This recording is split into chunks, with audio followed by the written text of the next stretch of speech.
Deborah. When she comes back, we'll get started.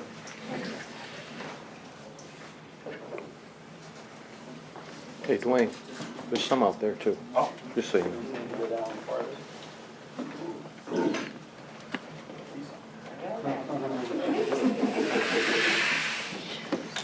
Well, let's go ahead and get started, everyone. Yeah, keep the cookies down there, please. Welcome, everyone, and thank you all for coming for this longer meeting. There was a reward, so let's, I don't know where Elizabeth went, but She's standing right there. let's say thank you. Very good. It was really, really good. Outstanding. And the cookies we can keep passing around throughout the night, just keep them down there. So we will get started. We are going to go for a while tonight. It will be a marathon. If we do need to take a break at some point, we can do that also. But let's first walk through the agenda. We'll adopt the minutes. I'm going to have very little to discuss. We will start working our way through policy area 6, hopefully, and 5. If we can make it to 5, that would be awesome. Wrap up and then public comments. Anyone who wants to do public comments, make sure you sign up. We will pull the public comment sheet in 45 minutes. So at 7 o'clock, we will pull the public comment sheet. Okay, so any, the minute, or we have to approve the agenda. Do we have anyone who could give me a motion to approve the agenda? Millie? So moved. Motion? Second. We got a second. Is there any discussion? All in favor? Anyone opposed? So we have our agenda. How about the minutes? Do we have a motion to approve the minutes? So moved. Okay, so Bob has a motion to approve the minutes. Do we have a second? I'll send it. So a second. And then do we have any discussion? First time.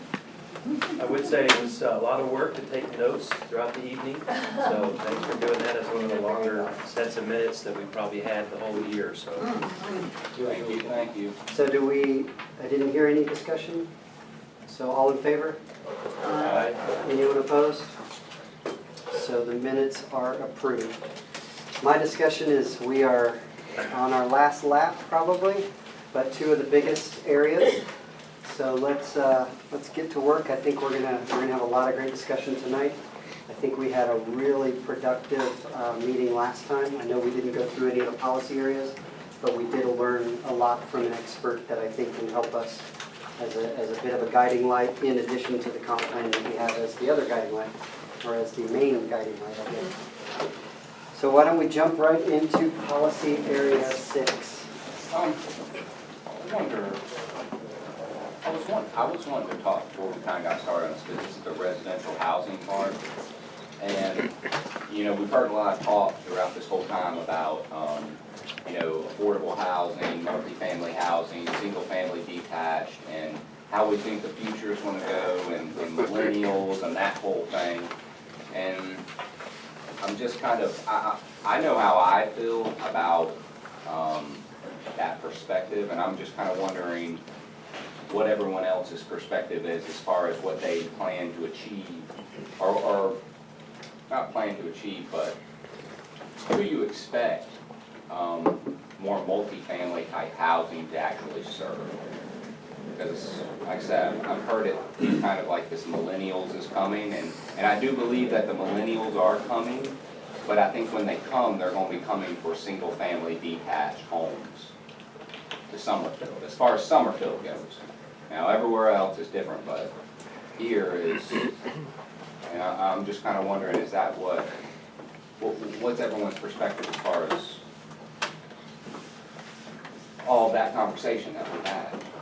I mean, if I could, I'll chime in and just give you what my perspective is through a lot of the continuing education that I've done, just through getting my real estate license.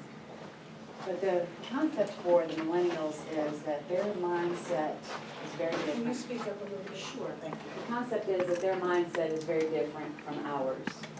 They do not want to be bogged down in a lot of upkeep. They do not want big houses. They do not want kind of really what the generation that really is here now is really looking for. And so a lot of census data that you can find supports that. Some people are saying that, you know, well, they want to be more downtown, but there is a 28 to 38 population, that's where our millennials are now, who want to find the rural feeling of what Summerfield would have, but they want smaller. Their lives are very different. They would rather spend their money on traveling. They would rather spend their money on quality of life, not quality of things. And so, that being said, we have kind of a surplus of what we're talking about, single family, larger homes, from the perspective of, let's be generous and say $350,000 to over $1 million. So, you know, it doesn't necessarily, I'm not opposed to the right multifamily. I think it has to be the right multifamily to kind of go in along with what we're talking about with rural character and all that kind of stuff. But I do think that having homes that would be on a, and I get confused and I said it wrong the other day, and I mean, corrected me, but more of a higher density, with whatever we know that looks like. And then keeping, I think her point was such a good one, because I think you have to attract people who want other things that are different, because if we keep doing the same thing, we're gonna lose buyers to this area. And that's gonna hurt all of our values eventually. I'm not saying it happens tomorrow, I'm not even saying it happens next week, but it's that easy concept of economics. I mean, if the shelves are filled with white bread and everything is the same for the most part, and you don't have other offerings, then you've saturated the market with the same thing. Any other observations? Yeah. Oh, sorry. And then, Deborah, what is the market doing with the people that want to downsize? Because we've been talking a lot about millennials, but we still have a really huge population that's downsizing. You've got two ends there. You've got a huge population that's downsizing. We're sort of stuck in the middle. You've got a huge population that's downsizing. You've got a huge population that's coming into the housing market. Sure. Absolutely, and I think Millie said it so poignantly at the last meeting. I mean, I think she is the person who would be in her years later than I am, but at the same time, my son leaves next year. I'm in a big old house. I don't need that house. So if I want something that's more maintainable or easier to maintain and less expensive, because I want to retire and have money in the bank, not retire. And I love Summerfield. So, you know, I personally think, this is my opinion, but I think that there's really cool things that can happen here that would attract from the, 25 to 30-ish, and then allow people who are under the age to stay, but we don't have that. And that's just... Andy and I have been in Summerfield for almost 25 years, and we're now looking in Oak Ridge because we want to downsize. So we looked throughout Summerfield and don't see the opportunity. Yeah, and I think too, when you think about that, so just think about what Millie said, what you're saying, what I'm saying. But eventually, I think most people are going to say, how does that impact taxes? How does that impact what we have eventually? I know I'm not going to claim to understand about how government works, it's not even going to go there. But sometimes people, you're forcing people to leave, and you're not allowing people to come in, and house values are going down, and eventually it affects the tax base. That's just facts. So how does that affect us? I don't know. Again, I'm not going to begin to tell you that I understand it. But I think it's a question that needs to be considered. Jason, you had another comment. Similar thoughts, but a slightly different perspective. I think one thing we've seen in the Trails and Open Space work that we've been doing is seeing a lot of studies from various parts of the country and Europe talking about the generation wanting the walkability function. It's interesting that millennials and empty nesters, both of whom probably don't want to be put in a box that you're going to say they want this, but generally they have similar needs and desires. The millennials sort of emerged from college ready for life and got slammed by a housing crash and a financial crash. So it's very clear in the sentiments that we're seeing unfolding that they don't want to take on huge mortgages. Some of the things that you said too, they don't want to take on, they value the experiences and they don't want to take on huge lots, and very similar to what Millie had described in Gary. And so, to me, and also there are trends that are towards denser housing that is sort of what Millie described last time, where it's not multifamily in the way that we think of it in the past, where it's like in a big, ugly four-square townhomes. They're, I forget what they're called, or maybe Yeah, Carrie. they're patio homes. Patio homes. They're called patio homes, and I've seen some in other places where there are four to a lot. And Might be talking about like a four-pack that's Right, it thank looks you. like Yeah, one four. individual. right, And they're cute. It has And they're cute. apartments in it. and the They're very nice thing about traditional, it, so they fit the right, historical. and they fit, and because I don't have to go upstairs, but I have a nice little lot, I have my own little land, so if I wanna put some flowers in. And, my granddaughter, who is a millennial, she would like that same kind of thing, because she doesn't like living in an apartment. Yeah. So, and I would love to have someone like that living next to me, because then they can do some things for me. And, but I'm That's an thinking that, important thing.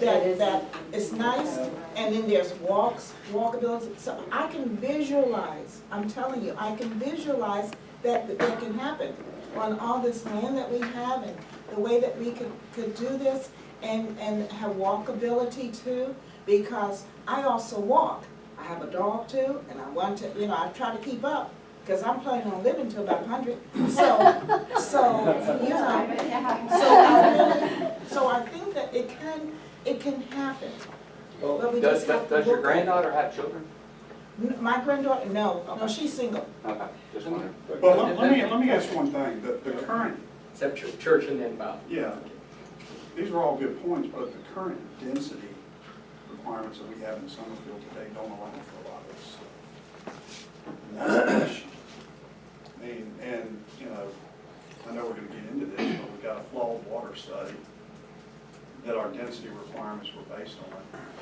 And I still think we need to get a better handle on the whole water issue, but Deb, to your point, I mean, we don't have any options in Summerfield for people who want to downsize. To your point, you're going to a bridge, but our density requirements don't allow for that, and I think that's the issue. Actually, they do. I mean, with OSRD.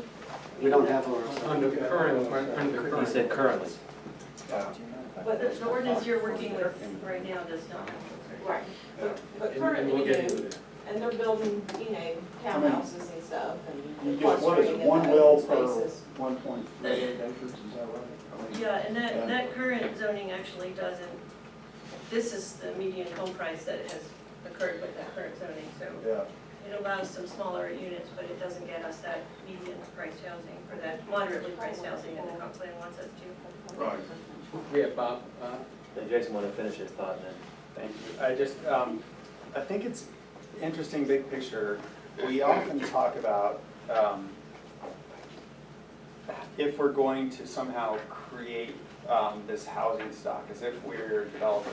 But I think that's kind of thinking about it the wrong way, in the sense that if we only have one, if we only have like white bread, if you describe it that way, we are poorly invested. Okay, so if everybody has retirement investments, you're not invested in one stock, right? That would be foolish. We need to be thinking about diversifying, or at least allowing the flexibility to diversify, because if it proves true that millennials don't want this housing stock, and people who are empty nesting don't want this housing stock, there just simply is less demand. And it just becomes less attractive. And so it's good insurance policy to be able to leave the flexibility to be able to do these things. I'm not saying that we create them, and obviously that's not our role as a committee, but to make sure that we are preparing for the future, you know. Well, and I think So let me just jump in here. I think actually, one of the things that I do in my consulting business is try to convince people not to think of millennials as this huge monolithic group that all think the same, because they don't. It's one of the huge problems that companies and even we have, it seems like, that we think of millennials as they all think the same and they have different needs and wants and desires, but they don't. And I also think that our residential zoning should allow the market to dictate what happens. I don't think we want to have zoning that allows where the town council, the zoning boards picks losers and winners. I would be terrible for us to say that we're picking winners, there are the millennials, and we're going to design zoning standards that's going to encourage millennials to all move to Summerfield. I think that would be really silly. The zoning should be agnostic to whatever demographics we have. The market will decide if we have flexible zoning and requirements that, I keep thinking that we're trying to, I mean, one way to lower the value of the homes around here to make them more affordable is to have rotten schools. If the schools just deteriorated, nobody would come out. That's what drove the housing prices up here in the first place, plus the profit motive from the developers. So I think we should just keep in mind that we should recommend to the zoning board a list of all an ordinance things that don't pick winners and losers, that try to make it as agnostic as we can and let the market decide what gets built here in Southfield. Isn't that what the comprehensive plan really lays out? Yes. that is, that would follow the. That's what I was getting ready to say, is I feel there was a lot of time and effort put into this comp plan. And those were agnostic, I think, exactly what you're saying. They weren't thinking of millennials 10 years ago or whenever they started the comp plan. They were thinking of measured and somewhat calculated growth for Summerfield, right? And so they came up with some strategies. I don't think our current ordinance follows those strategies at all, the current one that we follow, and then also this one doesn't follow these strategies at all. They're not saying go put in mega apartments, and they're saying put in a very measured way of getting a little more density.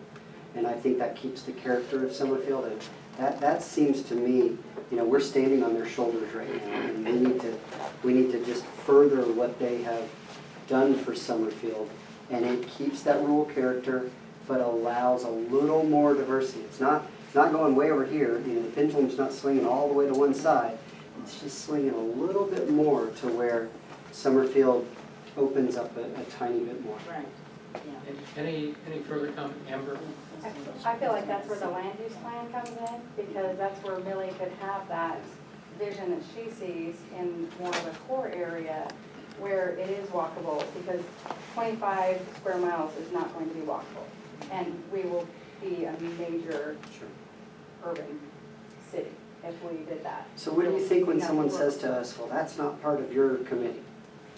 Because I've The heard land that a use few plan? times now. Yeah, you should stop talking about a land use plan. That's not part of this committee. Well, maybe we don't have to develop the land use So, plan, but we need a Does land the use committee plan to think as move a on. whole, that is something? That's, I think know it's in our parking critical. lot, and it's not directly aligned with the ordinance, right? The ordinance says that we should find out where the comprehensive plan and the UDO align, right? That's outside of that. But we're a citizen group. Well, no, I'm saying that's what people are arguing is it's outside of that. I think you've heard one person. But I think this whole group seems to think that is something we should have in I feel a like our work is recommendation. hinging on it. I think we need it to make a lot of Is decisions. that, I don't know that I feel like it's hinging. I think if it hinges, if it took us 10 years to get to this, then it'll be another 10 years before we have a land use plan. Right. So I don't want, let's just call a spade a spade. We don't move fast here. And so Can we just say we it's- can move quicker. is it a recommendation that we all seem to think would help this town? I think you have to be careful on how you make the recommendation if you say that it hinges. Because I don't think, because then what we do is we get stuck in the mud again. Well, so our recommendation would be for the zoning board to create a land use plan, right? I mean, that's, So what would be in the land use plan? I mean, and what would the land use plan accomplish? It would define I think areas in Summerfield Yeah, where you have Or commercial development, for example. different types of development and so Yeah. forth. just Or so- mixed. Like a core, like, So that you're not doing it everywhere. right, Yeah. Exactly. right, so, I mean, we talked about Oak Ridge a lot, but I like theirs, how, you know, the rain kind of goes out. Yeah, And that's where, you know, your density yeah, changes. yeah. Then I won't take long. Well, it's worth remembering that every time we've come on a drastic misalignment between the two, where there's nothing in the UDO draft to support that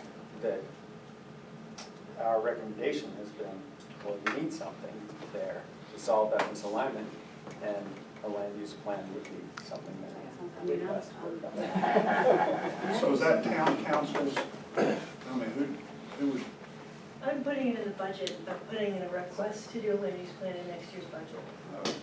Whether it will move forward or not, I'm getting some quotes for what it would take. It's something that I can do, but that a lot of it can be done in-house. This is our current land use, for instance. What you see on the screen is our current land use plan. All it is our current zoning.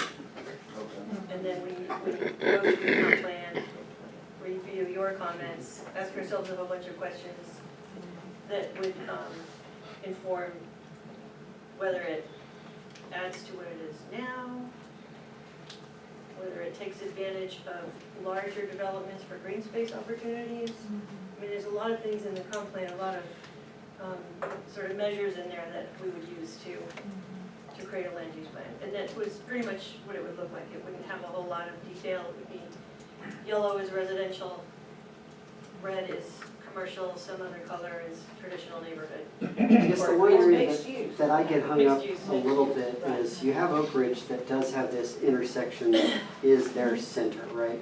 And the school's kind of right there. And ours is, we don't really have I mean, we have a town halls area. Then we have a shopping area that's on 220 seems like it's a total commercial corridor. But we don't really have that We have center. the startup one right here. I mean, according to the comp plan, Summerfield Road. This is the Right, startup. that's the one Summerfield Road. here in this area, Summerfield Road, and that's 220. Yeah, but we had a main thoroughfare that just got cut through our This one? town. Exactly. So this property's been rezoned, so there's another kind of central area. So if you do kind of a You don't have to intersection. connect them. There's no reason why you have to have one central only core. I would think that this area wants to be historic. What about for walkability And if you did a reasons? ring around that, how far is Walkability, that? kind of Maybe 2 miles? From here Yeah, if you, to here, the diameter would be about 2 miles. If you put the center somewhere right around the town hall or a little south of that. Well, no, I'm just 4, 5, just visualizing. this whole thing is about 2 miles. So, Is there any, I just want to kind of close out the housing demand question. I've heard what he said, and I've heard the, millennials want small, and I've heard the millennials want experiences, but I would contend that there's nothing special about the millennials. That Millie, you too, the downsizer, want something small, and yet you're not a millennial, are you? I wish. And most parents are downsizers. As soon as the kids leave the house, they downsize, and then what do? They go out and experience life, they travel, they do those things. There's nothing special about them that calls for a special experience in life. They do it now, and I think the whole thing ties on top of children. That as soon as they start having children, and I know what they want. They don't want cars, they want walkability, they want all this thing. But anybody that's had children knows that once you have children, everything goes out the window. You sacrifice everything. Because you gotta save for college, you gotta get in the right school district, you gotta have the big house that they can go out and you can play ball on your own And that's lot. why I want them to buy my house. Yeah, and it's why your granddaughter wants a house next to you because she doesn't have children right now, but once her living room turns into a playground, she's gonna say, I need more space, this is ridiculous. Yeah. And so, I think they're coming, but when they come, they're gonna come for a single-family detached house when they have children, because if they don't have children, they're not gonna come all the way out here, because the living for that type of couple relationship is in a denser city where there's bars and restaurants and movie theaters and things to go do, and closer to their jobs. They're not gonna add 20 minutes to their commute just to come out here because there's beautiful living elsewhere. And so, like I said, I think that everybody sees them coming out here for some kind of smaller house because they haven't really calculated in the child factor, because they're waiting to have children. My parents had children when they were 18, 20. I had them when I'm 30, and that's when these guys are having them too. And so when that happens, you know, just in my neighborhood, kids younger than me just bought a more expensive, bigger house than me, and they have no children because they want to have children. So they come out, they've left the small house to buy the big house to start the family. And when that happens, and when that trend starts picking up with millennials and they all start popping out puppies, then that's when they're gonna come out for the big land. And They They are. are, They they're already 28 to have 38, they're having popping babies. out. And I hear what, I mean, I'm not saying there's anything special about the millennials, but you gotta know who your buyers are and you gotta know who's coming up. So, you know, just like baby boomers, the millennials are a bigger population, and so, no, they're one of the. Let's get So to we're the ready to policy move at on. 6. No, But the one last thing I a just few more wanted to. comments. It's If I could say good, one more productive thing, discussion. Real quick, is Jason's point about flexibility, and Marlena, is that her name? What was her name? Marlene. Marlene said it over and over again when she works with town after town after town after town after town. All I kept hearing was, they work with, they want to find ways to work with. And I feel like this town has an issue with working with people who will be the developers. Because you're right, Jason, we're not, or whoever said it, we're not the developers. We're not the builders. And if we can't dictate what the market's gonna be if we only build one thing. Because that market won't come if we only have one thing.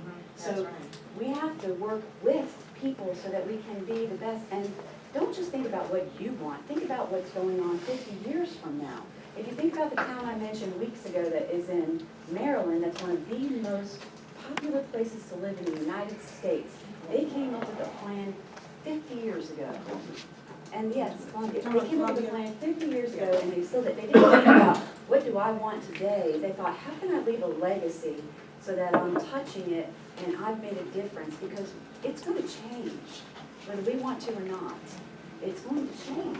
So let's make sure that it changes. Make sure you do it the right way. Right. You know, change is coming, make sure you do it the right way. I mean, we just don't have a lot of diversity options. And I'm all for the diversity options. I'm all for that diversity option. I just want to do it under the right pretense because Absolutely. multifamily housing and multifamily housing typically is for fixed income and low income, is what lives there. In general, when No. I'm just saying. I've financed a lot of multifamily I hear in you. my time, and that is I hear you, I'm not just an saying. accurate statement. Okay. It's not. I mean. Okay. it's- There's nothing wrong with that, there's nothing wrong with that, and I'm not saying that there's a Last problem comments, with people were numbers. begging to, here we go, Priscilla. I'm not sure if we're talking about two different markets. I'm not sure that the 55 and overpopulation wants to necessarily be in the same, type of development. And I think that, and this happens all over, and the agri-hood that you were talking about, my accountant's getting ready to move to one in Richmond, and they're 55 plus.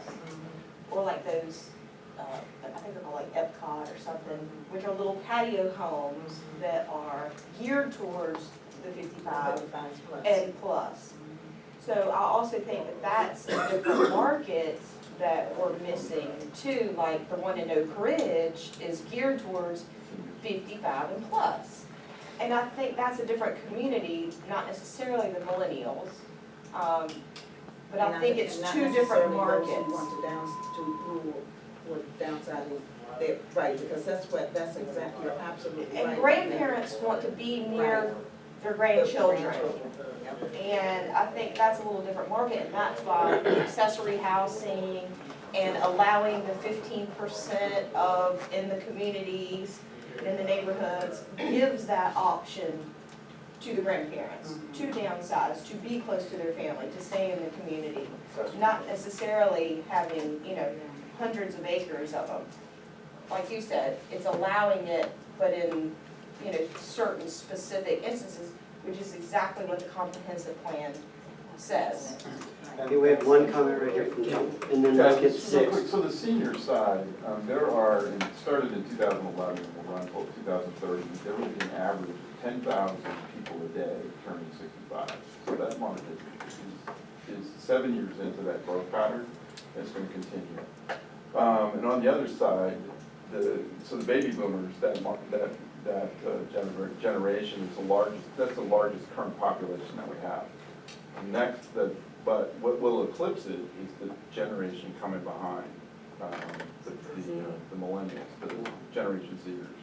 It's bigger than the baby boomers. So those two, again, this middle market's, this middle age market's gonna age in or and transfer. So it's really interesting that the statistics, what they really. You know, one thing we really haven't looked at or addressed is the fact that if you look 20 years ago at what people's lifestyles were, and their priorities were, and so forth, they have changed dramatically with the advent of social media and computerization and so forth.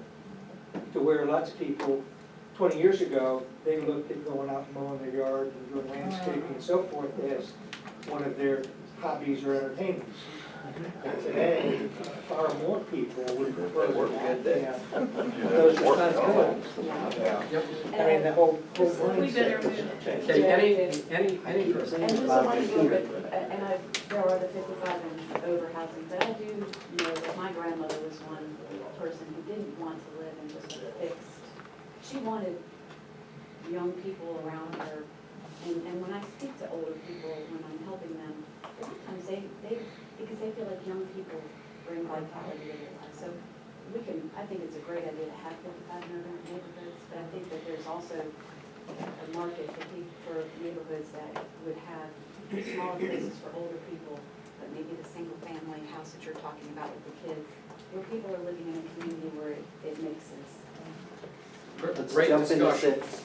And I think that, as you pointed out, this policy area in the comprehensive plan speaks to a lot of what you've just been articulating around the table.